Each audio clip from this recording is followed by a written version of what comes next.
Sports to another edition, or I guess the first edition of Twins on SI right here on the Bring Me the Sports YouTube channel. Jonathan Harrison here, joined by Joe Nelson, Will Raggets, and Nolan O'Hara.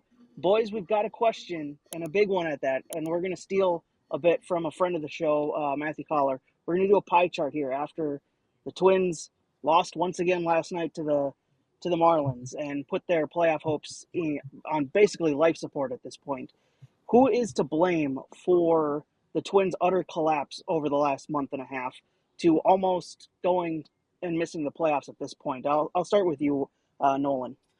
Yeah, it's going to be a tough one, I think, to put into percentage here. But I think you do have to I think the front office has to take some responsibility here because the moves they made just did not pan out this season. You got the Jorge Polanco trade for Desclafani and Topa. Topa finally, made his debut. Desclafani hasn't pitched for the Twins this year.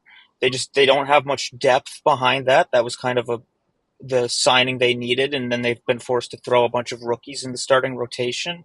I think the players have to take a lot of the blame. They just have not been playing up to par this last 2 months of the season. There's blame to go all around, but I think primarily, I think you have to look at these front office moves. The trade deadline made one move for Trevor Richards, and he got DFA'd. The moves made earlier in the season have not panned out either. So I think in some respects, you can blame the ownership for cutting payroll again. But at the same time, the Royals, Tigers, and Guardians all have a lower payroll number than the Twins right now, too. So I guess if I'm trying to put this into percentages, I think you got to put like a solid 30% on the players. I think you have to put maybe another solid 30% on the front office, and then maybe, the remaining 40% here you can split between Rocco and the ownership. But I think out of all of this, I think Rocco is, there's been some sparse fire Rocco chants at the Twins games over these last couple games, and I think he probably has to take the least of the blame. He's kind of working with what he has right now. He's had to figure out ways to manage games with three rookie pitchers who have had a tendency to blow up, especially late here in the season, and turn to the bullpen early, find ways to do that. And then, he's not telling the players that they can't hit, so there's only so much I think he can do in the position he's in right now. So I don't think he would take that much of the blame. Maybe take the 10%, 30% for, well, 30-30-30-10 maybe for the pie chart. But I think there's definitely blame to go all around. This is a pretty historic collapse. Second time they've had a collapse like this in the last couple of years. And tonight's probably the night that they'll be eliminated. Joe, then Will. Sad. It is sad, man. Most of life's pain comes from love and loss. And, a lot of people in Minnesota love the Twins. And there's been so much losing since the middle of August that it's just been disheartening and gut-wrenching. Really awful baseball. And, it was highlighted in the 13-inning game against the Marlins on Thursday night. I don't know what happened to Ryan Jeffers. I don't know what happened to Royce Lewis. I don't know what happened to Jose Miranda. But that's not Rocco Baldelli's fault. It's Rocco Baldelli's fault when he makes a bad decision about when to bring Joan Duran into the game or when to take Bailey Ober out of a fantastic start. Those are his problems. But he can't control the build of the roster. He can't control the ownership's cheapness, and he can't control the front office's inability, probably based on constraints from the cheapness of the ownership, to go out and make moves. But even the moves, that Derek Falvey and Thad Levine did make, they're paid to go out there and find talent, even if you are constrained and handcuffed. And they didn't do it. They completely whiffed. The Trevor Richards thing was such a disaster. The guy threw more wild pitches than strikes, pretty much. And how often does that happen? It doesn't happen. I know that's not a fact, but you go out there and you can feel the pressure on them to make a move that's going to have some sort of impact, right? Well, if I put myself in Derek Falvey or Thad Levine's shoes, I look at Trevor Richards the same way, and I'm like, man, this guy's got big-time swing and miss stuff. He's killing lefties as a right-handed pitcher this season. This is a guy who might actually do something. Our hands are tied. I'm handcuffed. I got no options. Let me see if I can make this move. They gave up a minor leaguer who's never going to be in the big leagues someday for him. Low cost, big reward type of situation, but it didn't work. So of course they look bad. But at the end of the day, if you're making a pie chart, it's 75% on ownership for reducing payroll and handcuffing the organization from the top. And then I think you have to go 20% on the players. I mean, I did a story on Twins on SI earlier today looking at 3 players who fell off the face of the earth. Royce Lewis through June 2nd, he had only played 17 games, but it was literally Aaron Judge-like. I mean, we prorated it, and he was doing almost identical numbers to what Aaron Judge was over a 17-game span. And then he says, I don't do that slump thing. And ever since, he's hit 205 with 6 homers and 33 RBI in 62 games. Pathetic. Literally a below-average baseball player, you know?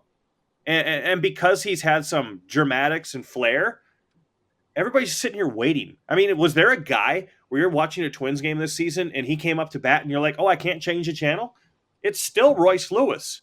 But you know what? That's going to wear off because he's finishing this season in about as Denny Hawking-like fashion as you can. It's embarrassing to be the middle of the order hitter and to fall as hard as he has. Ryan Jeffers, remember, guys, when we were talking about him being an all-star catcher, potentially one of the best hitting catchers in the league? What happened to that? You know, he was batting .290 with 10 homers in 36 games to start the season, and then May 15th rolls around, and it's like, holy God, he's hit .196 since then. That's 84 games. He's your regular catcher, and he's hitting under 200. Garbage. Jose Miranda had 12 consecutive hits. I mean, what happened to him in the last 6 weeks? He's fallen off the map since mid-July, hitting .212. No homers and 6 RBIs. This is a guy who was in the middle of the lineup for a good chunk of time.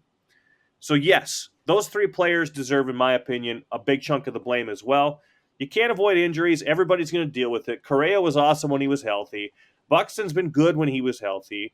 You can't blame Willie Castro. I mean, 20% on those 3 players, 80 or 75% on the front office, 5% on Baldelli. Long-winded answer, but I'm mad.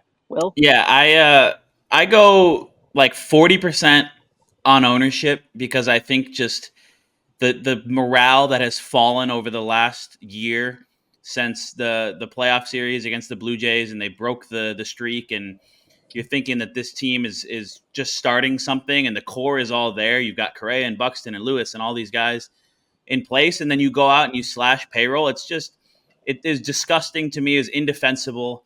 It all starts at the top. And I mean, what message does that send to the players? Like that you're coming off this amazing season and we're going to cut payroll and not take opportunities to add to this when the poll ads very much have the money to do so. So to me, it's 40% is on ownership.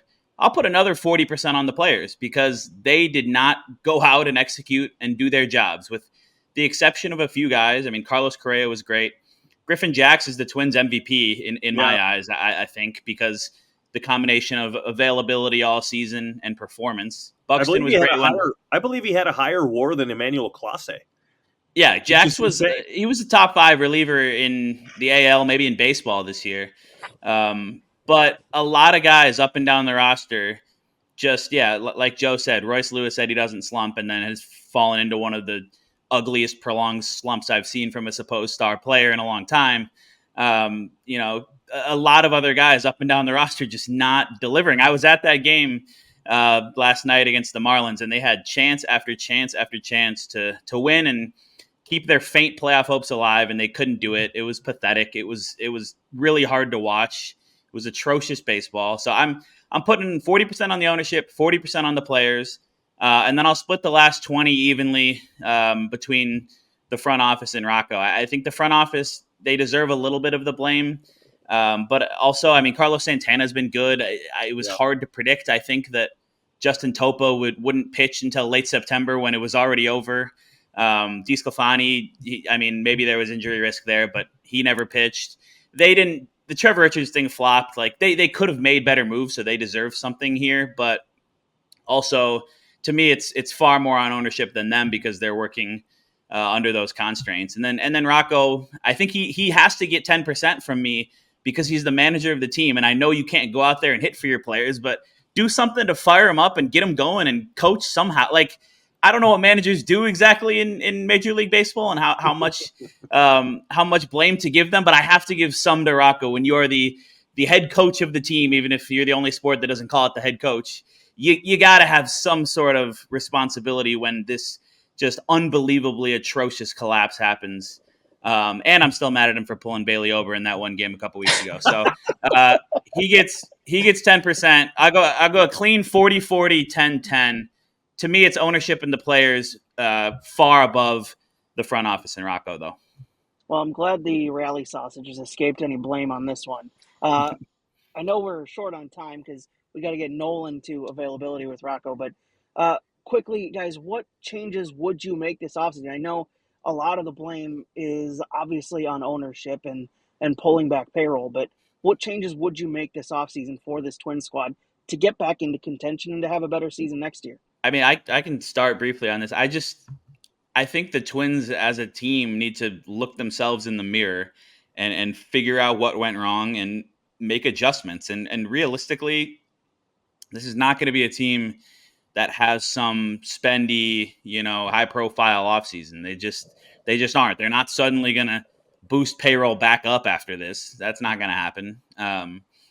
Guys like Royce Lewis, who we talked about, has to figure out some adjustments. I mean, it's a humbling season that he just had over the last 2 months with the way his bat just completely fell apart and he could not be counted on to deliver in any kind of important spots, culminating in that Marlins game where he had a chance, bases loaded, 1 out to walk it off and hit a ball right in front of home plate.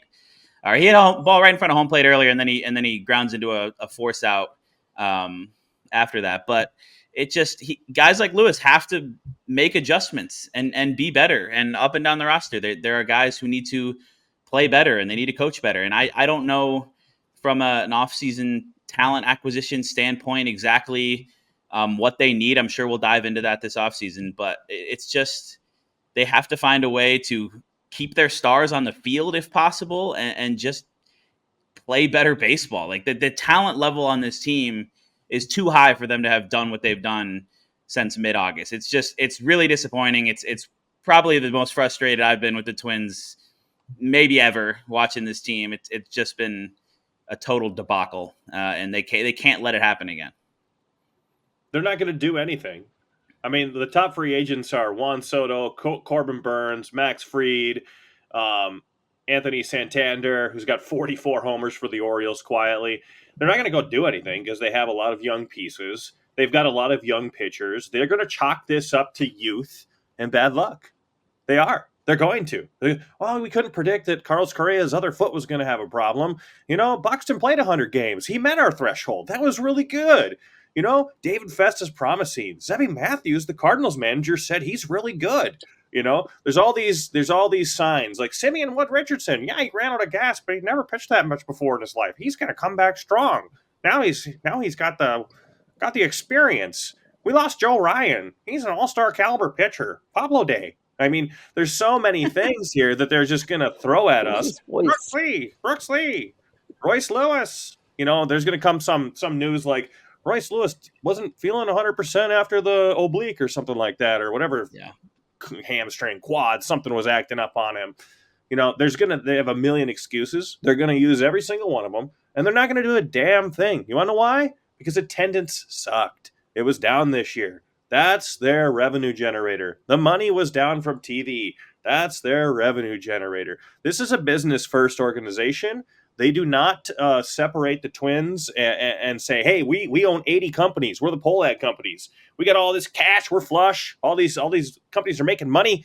But if the Twins don't make money, they don't spend money on the Twins. And they're not making money. So they're not going to do anything. They're going to run this thing back and hope to God the youth shows up and the injuries aren't as dramatic. So do I expect them to do anything to salvage this sucker? Nope. Not one bit. And trust me, I like Joe Polad. I used to work for Joe Polad. Super nice guy. But a tiger does not change his stripes, boys. Nolan?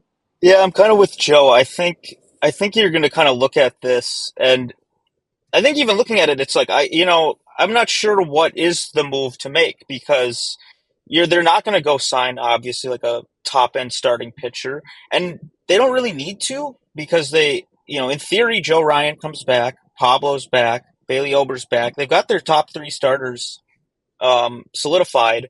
And then you've had Simeon throw, like Joe said, way more innings than he ever has this year. This is, three rookie pitchers who have all gotten experience. In theory, you think one of them can establish themselves and Paddock's back next year too. And in theory, you think you've got enough there as far as a starting pitching staff, assuming you don't have what happened this year.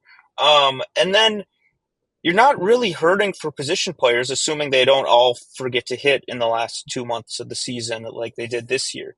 So there's not really like glaring holes on the roster. So if I'm the Twins front office, I'm looking at it and kind of really not sure, like, what do they need? They don't really need a lot of anything. I think the one thing that they will try to address is a bullpen because it kind of ended up the end of the year you ended up having Sands, Duran, and Jax, and you can't trust anybody else. So I think they kind of tried to do that this year, but their moves didn't work out, like Okert, Jay Jackson. They tried to add a bunch of arms that they thought were going to help bolster that, but I think they'll probably try to do the same thing this year, and so that they can have a little bit more of a reliable bullpen. But then at the same time, too, you're not going to expect Topa to be hurt all next year. They've had injuries there, too. So I think you're going to be looking at that, but I think that's probably what they'll try to do is just add some solid middle relief bullpen arms. But I'm not really sure there's going to be there's some transformational change that even you really need to make. It's just everybody forgot to hit at the same time, and you have a bunch of rookie starting pitchers in the rotation. You're down Joe Ryan. You were out without Correa for months. It just kind of all culminated in this collapse. And it's pretty bad to see, but it's also at the same time you look at it next year and it's not like you look at this team next year and you think this is in theory a playoff team coming out of the gates next year, the way it's built. But I agree with you. That's what sucks about this collapse is the injuries to Ryan and Correa, Buxton. Those really hurt. And then even without those, they had the guys on the field to do it, and they just didn't perform. And so I agree that this sucks right now. It's just there's no other way to say it. When you have a 95% playoff odds in mid-August and you don't make it, it's inexcusable. It sucks. But I don't think grand changes are. Well, they're not going to happen. First of all, but I also don't think they're needed for the team to have a solid core next year. I mean, like you said, their rotation, the top three guys are going to be back. You've got Festa's looked good. Zebi, Simeon have shown signs. You've got other pitching depth in the organization. Bullpen wise, there's a core there with Duran, Jack, Sands. I'd put Louis Varland in that mix. He should not be starting games ever again. Jorge Alcala perhaps in that mix. And then on the position player side, like if Royce can make adjustments this offseason and get back to hitting the ball with some force like he was earlier in his career up until this slump, then that would be great. And there's position player depth as well. I think they need to add maybe a right-handed corner outfield bat who won't go 0 for 29 as a pinch hitter like Manny Margot did. Nice.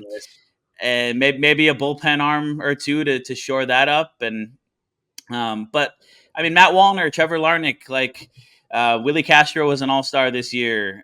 Carlos Santana, I don't know if he'll be back. He's old, but he had a good year. There are all the pieces basically there. They just need catcher. to. You need a catcher. Sure, yeah. Christian Vasquez, who they signed to a 3-year, $30 million deal a couple years, that's just not gone well at all. He can't. No, hit. And Ryan Jeffers he's done nothing to really earn an everyday catcher job. I think Jeffers can be in a timeshare role like he has been, but the other guy can't be a sub 600 OPS guy like Vasquez. No, speaking of sub 600 OPS, I mean, Ryan Jeffers was that for the last 84 games. It's got a 537 OPS or something like that. I don't even know what it is. It's brutal, guys. You look at the ascension of the other teams in the American League. Boston's not slowing down. They're on the rise. Jaron Duran and all those guys over there. The Yankees aren't going anywhere. The Orioles are going to get better. They'll probably re-sign Corbin Burns. You I know, mean, they're ready. Kansas City, They're ready Detroit, to go. Cleveland are all going to Yeah. be good next year. It looks like Maybe so. Houston takes a step Yeah. back, but I would imagine Seattle jumps, right? Takes a jump up. The Angels are done. The Rangers, they're going to spend. They're willing. You know, they had bad luck this year with injuries. Otherwise, they're probably a contender again this season. You never know what the This White is not Sox easy. might do. Hey, hottest team in the league right now, and they're the only hope. Hey, for the maybe they Twins. can help the Twins here. They can win out, avoid setting the record. Twins sweep the Orioles here. It's possible. You It's not never know. happening. You know, this really felt like the funeral, a bunch of eulogies, and then I guess the burial is on Monday, right? So we'll convene here on Monday, and if the Twins go Undertaker on this sucker and rise from the coffin, then we'll have something exciting to talk about. But it's just probably not. By the time anyone's watching this video, the Twins will have lost on Friday night, and the season will officially be over. I think there's reasons for long-term optimism with the farm system. Like Walker Jenkins is the best prospect the Twins have had since who? I don't like Joe Mauer maybe. I mean he Right, is Royce Lewis, yeah. Royce Lewis. Yeah, he's Walker Jenkins is legit. Emmanuel Rodriguez is legit. He can't stay healthy. He had a thumb Yeah, you're injury right. all He's year. another guy who can't stay healthy. Brooks Lee, it was a struggle, but I still think the future is bright for him. And then Well, he only maybe got groomed in the AAA, in AAA for like 15, 20 games, and he was Brooks hurt, and then Lee. he got called up Yeah. because the Yeah, I mean, Twins didn't maybe we see something from like Luke Keyshaw or whoever next year too. They have talent in the system. They have talent at the major league level. They just have to find a way to make sure that something like this doesn't happen again, and just to play better baseball, really in all phases. And it's an unbelievable, almost unfathomable collapse that has just taken place over the last 6 weeks, and everybody involved deserves quite a bit of blame. So I want to go around the diamond real quick, and who's the starting first baseman next season? Is he on the roster? Is Carlos Santana under contract next year, or did he No. sign a 1-year deal? That's a one year deal. 1-year deal. He might not be on the roster then. I don't think he's going to want to be on the roster. I think If he wants to keep the playing, way he played this year, I think they're not going to be willing to pay for him. He He's could gonna sign win a Gold Glove. He could sign a fairly decent 1-year deal somewhere else. he'll be in Kansas City. Just watch. Second base. Is it Royce Lewis? Is it Brooks Lee? It's not Brooks Lee. Is it Royce Lewis? It's not somebody we haven't talked about at all, but a guy who we had expectations coming into the year for and was just horrific was Eddie Julian. Yeah, he looks sad. He looks like a sad puppy. It was a year where he did not make the case that he's a long-time big leaguer. So I mean, maybe he still is, but he has to figure that out quickly. I don't think you go into the season with him starting at second base. So we don't know who the first baseman is. We don't. It's not Alex Kirilloff, by the way. If you try to run that back again, it could be Jose Miranda. It could be Jose Miranda or Kirilloff if Kirilloff is healthy. Kirilloff does not exist. Kirilloff needs to retire. His wrist is broken. He's not a real person. No, he's not. Prime Kirilloff on Twitter is more of a real person than Alex Kirilloff. Shortstop's Correa. Third base is obviously going to be either Brooks Lee or Royce Lewis. And I assume whoever isn't at third base is probably at second base. That's my theory. Yeah. And I don't think you know your catcher yet. I just don't know how you run it back with Ryan Jeffers after this disaster since mid-May. I think Jeffers is still going to be part of it because, I mean, as bad as he's been, he has 20 homers. I want to say his season-long numbers are still good. Yeah, he's 20 homers. I mean, he was right about league average OPS this year, despite the late season kind of nosedive. Okay, so he probably is the guy because it is hard to find catchers. It's not going to be like Jair Camargo, so no, but he might be the rotational guy. Maybe. And then in left field, Matt Wallner. I think Wallner, Buxton, Larnach is the outfield unless Emmanuel Rodriguez is like hits 18 homers in spring training and forces their hand. And maybe they give a look to Kersey or somebody as a rotational guy, but right? I mean, is there a reason why it won't be Wallner, Buxton, Larnach?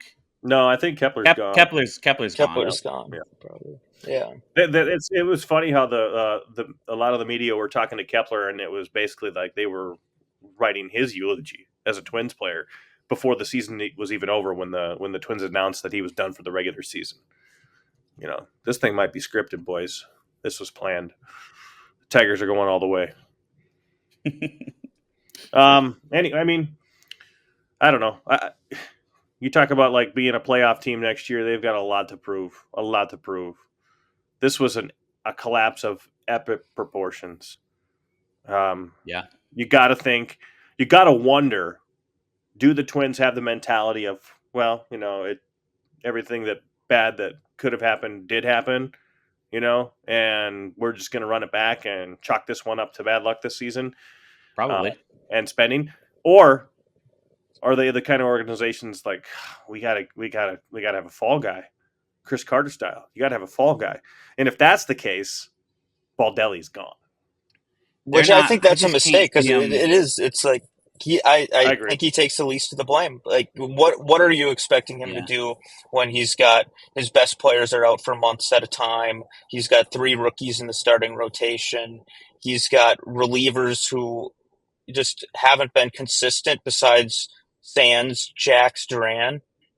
I don't know what more you can ask of him. He's, again, like, he's not Yeah. out there being like, hey, let's forget how to hit. There's only so much I think he can do. You have a few games, like, I'm with you on the Bailey Ober pull, but I don't think you can make Rocco the fall guy for this collapse. He's just I working with don't. what he has.